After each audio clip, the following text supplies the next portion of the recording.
বিএনপির কথা বললাম। জামাত তো আমার শ্বশুরও লাগে না, দুলাভাইও লাগে না। জামাত এখন পর্যন্ত সরাসরি এখানে এসে এই আন্দোলনের সাথে একাত্মতা জানিয়েছে? আপনারা কেউ শুনেছেন?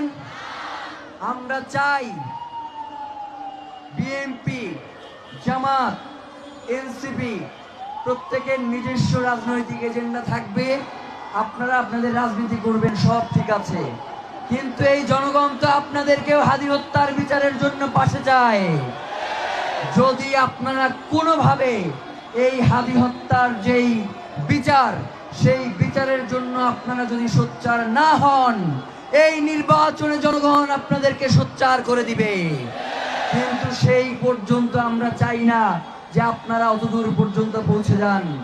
আমরা চাই বাংলাদেশের স্বাধীনতা, সার্বভৌমত্ব টিকিয়ে রাখার জন্য, ইনসাফের লড়াই করবার জন্য আওয়ামী লীগের বিরুদ্ধে সকল রাজনৈতিক দল মতের একতাবদ্ধ হওয়া প্রয়োজন।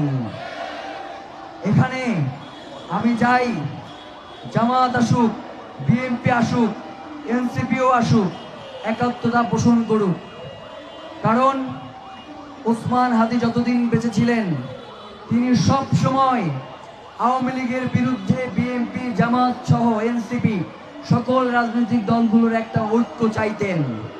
এবং আমরা ইনকিলাব মঞ্চ শহীদ ওসমান হাদির এই আদর্শকে ধারণ করেই আমরা চাই যে বাংলাদেশপন্থী রাজনৈতিক দলগুলোর মধ্যে একতা গড়ে উঠুক। কে ক্ষমতায় যাবে, কে ক্ষমতায় যাবে না, এটা তারা তাদের নিজস্ব রাজনৈতিক পরিমণ্ডলে আলাপ আলোচনার মধ্য দিয়ে গড়ে উঠুক। কিন্তু শহীদ ওসমান হাদিকে কোনোভাবেই কোনো দলের করা যাবে না, তার আদর্শকে কোনো দলের উপর চাপিয়ে দেওয়া যাবে না। শহীদ ওসমান হাদি বাংলাদেশের জনতার, তাকে বাংলাদেশের জনতার হয়েই বাংলাদেশের যারা রাজনীতি করবেন জনগণের সামনে উপস্থাপন করতে হবে। কোনো দলের মধ্যে তাকে কক্ষিগত করা চলবে না। আপনারা কি তাকে জামাতের হইতে দিবেন? আপনারা কি তাকে বিএনপির হইতে দিবেন? আপনারা কি তাকে এনসিপির হইতে দিবেন? এই ইনসাফের লড়াই কি শুধু জামাতের? এই ইনসাফের লড়াই কি শুধু বিএনপি? এই ইনসাফের লড়াই কি শুধু চরমনাইর? এই ইনসাফের লড়াই কি শুধু এনসিপি? যদি নাই হয়, তাহলে ইনসাফের লড়াই যেহেতু এটা সকলেরই দায়িত্ব, সুতরাং সকলের একই সাথে দায়িত্ব হচ্ছে আমাদের ইনসাফের লড়াইয়ের অগ্রসেনানী, জুলাই জজবার প্রাণ শহীদ ওসমান হাদিকে যারা খুন করেছে, তাদের হত্যার বিচারের জন্য আজকে এই জনতার সাথে এসে তারাও দাঁড়াক।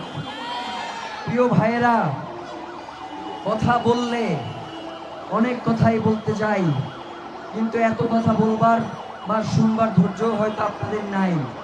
গতকাল থেকে আপনারা দেখেছেন যে বিভিন্নভাবে ইনকিলাব মঞ্চ যাতে ঢাকা ৮ আসনে ইলেকশন করে, এই জন্য আপনারা আমাদেরকে বলেছেন। আপনাদেরকে একটা কথা বলি, শহীদ ওসমান হাদির কথাগুলো তো আপনারা শুনেছেন। শহীদ ওসমান হাদি সবসময় একটা কথা বলতেন যে আমার কাছে নির্বাচন করা হচ্ছে ৫ নাম্বার গুরুত্বপূর্ণ কাজ। যদি আমার কাছে ৫টা কাজ থাকে, তার মানে তার আগেও আমাদের 4টা গুরুত্বপূর্ণ কাজ রয়েছে। এবং শহীদ ওসমান হাদি ইনকিলাব মঞ্চ থেকে এই নির্বাচনে অংশগ্রহণ করে নাই। ইনকিলাব মঞ্চ হচ্ছে একটি সাংস্কৃতিক সংগঠন, তার সাথে তিনি পলিটিক্যাল প্রেসার গ্রুপ হিসেবে কাজ করেছেন। এবং আমরা যারা ইনকিলাব মঞ্চে আছি, আমরাও পলিটিক্যাল প্রেসার গ্রুপ হিসেবেই কাজ করেছি। এবং একটি সাংস্কৃতিক আন্দোলন যাতে সামনে নিয়ে যাওয়া যায়, ইনকিলাব মঞ্চ, আমরা সেই কাজটাই আগামী দিনেও করতে চাই। এখন ঢাকা ৮-এ বলতে পারেন যে ভাই আপনি তো সদস্য সচিব ছিলেন, আপনাকেও তো ঢাকা ৮-এ আমরা দেখেছি ওসমান হাদির সাথে সাথে। ভাইয়েরা, ইনকিলাব মঞ্চের বয়স হয়েছে আজকে ১.৫ বছর। ওসমান হাদিকে আমি চিনি না, ওসমান হাদির সাথে আমার চলাফেরা হচ্ছে ২২ বছর। তো যার কারণে ওসমান হাদির ভাই হিসেবে একজন স্বতন্ত্র প্রার্থী, তার পক্ষে আমি দাঁড়িয়েছি, ইনকিলাব মঞ্চের হয়ে আমি তার কাছে যাই নাই।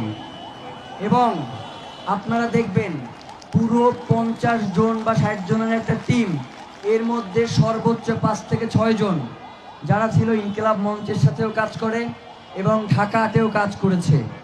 বাকি ৪৫ জন তারা কেউ কোনোদিন ইনকিলাব মঞ্চে কাজ করে নাই, তারা স্বতন্ত্র প্রার্থী ওসমান হাদির জন্য ইলেকশন করেছে। আমাদের একটা কোর টিম আছে 51 জনের ইনকিলাব মঞ্চের, যেই কোর টিমের মধ্যে 4 থেকে 5 জন ছিল যাদের সাথে ব্যক্তিগত সম্পর্ক ওসমান ভাই ভালো ছিল ইনকিলাব মঞ্চের বাইরে।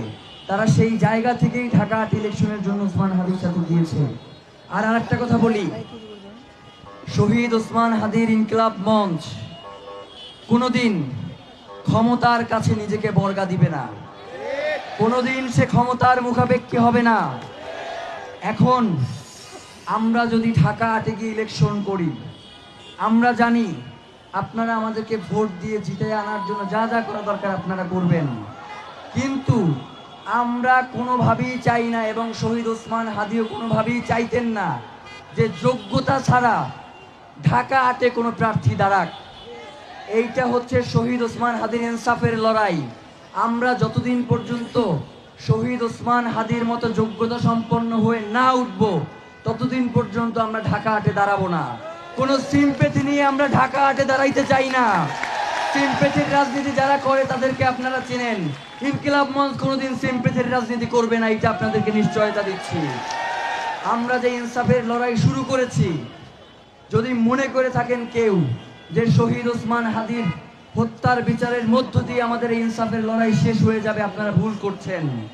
শহীদ ওসমান হাদির হত্যার পরে শহীদ ওসমান হাদি রাজনীতি করতে আসেন নাই, তিনি বাংলাদেশের রাজনীতি আগামী দিনে কেমন হবে সেটা বিনির্মাণ করতে আসছিলেন। এই ইনকিলাব মঞ্চ আগামী দিনে বাংলাদেশের রাজনীতি কেমন হবে তার রূপরেখা ঠিক করে দেবে ইনশাআল্লাহ। ক্ষমতায় যে নয়, ক্ষমতা পরিবর্তন করার জন্য আমরা এখানে দাঁড়িয়েছি এবং আমরা আপনাদেরকে পাশে চাই।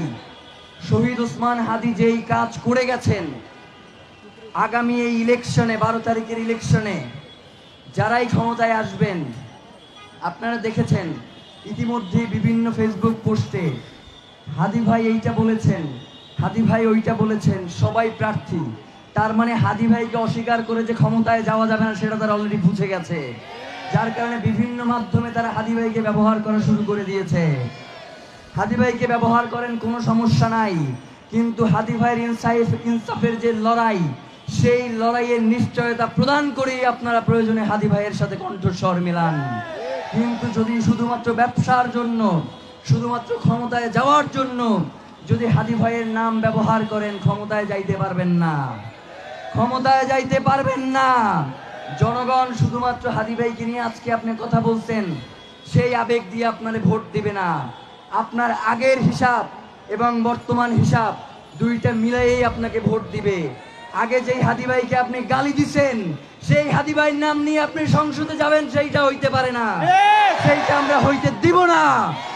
আমরা আগামী দিনে হাদি ভাইয়ের হত্যার প্রক্রিয়া, হাদি ভাইকে যারা হত্যা করেছে সেই বিচার প্রক্রিয়া শুরু হওয়ার পর আমরা নাম ধরে ধরে বলবো কারা হাদি ভাইয়ের এই আন্দোলনকে বাধাগ্রস্ত করত। সুতরাং নব্য হাদি প্রেমী হইয়া সংসদে যাবা, এই স্বপ্ন তোমাদেরকে আমরা পূরণ হইতে দিব না। প্রিয় ভাইয়েরা, হাদি ভাই কাদের পক্ষে কথা বলতো আর কাদের পক্ষে কথা বলতো না, এইটা আমাদের বলবার কিছু না, এটা হাদি ভাই নিজেই বইলা গেছেন। সেই ভিডিওগুলো আপনারা দেখেন, তার সেই পোস্টগুলো আপনারা পড়েন, আপনারাই বুঝে যাবেন যে কাকে ভোট দেয়া লাগবে আর কাকে ভোট দেয়া যাবে না। প্রিয় ভাইয়েরা, অনেকক্ষণ কথা বলেছি, আপনাদের শীতে সবার কষ্ট হচ্ছে আমরা জানি, কিন্তু এরপরেও আমি তো মনে করি এইখানে যারা আসছে তারা এই কষ্ট স্বীকার করবার জন্যই এইখানে আসছে। সুতরাং আমাদের কোনো ভয় নাই, আমরা মৃত্যুকে পরোয়া করি না, আমরা কোনো ক্ষমতাকে পরোয়া করি না। ইনসাফের এই লড়াইয়ে আরো যদি অসংখ্য হাদিকে জীবন দিতে হয়, আমরা জীবন দেওয়ার জন্য প্রস্তুত রয়েছি। আমাদের এই লড়াই চলছে, আমাদের এই লড়াই চলবে। আপনারা কি ঝিমিয়ে গেছেন? সাংবাদিক ভাইদের দৃষ্টি আকর্ষণ করছি, আমাদের কথা এই পর্যন্ত, পরে আবার আমরা কথা বলবো। এখন আমরা আবার স্লোগানে ফিরে যাব। স্লোগান কি হবে? কোনটা কি জোর আছে? স্লোগান কি হবে?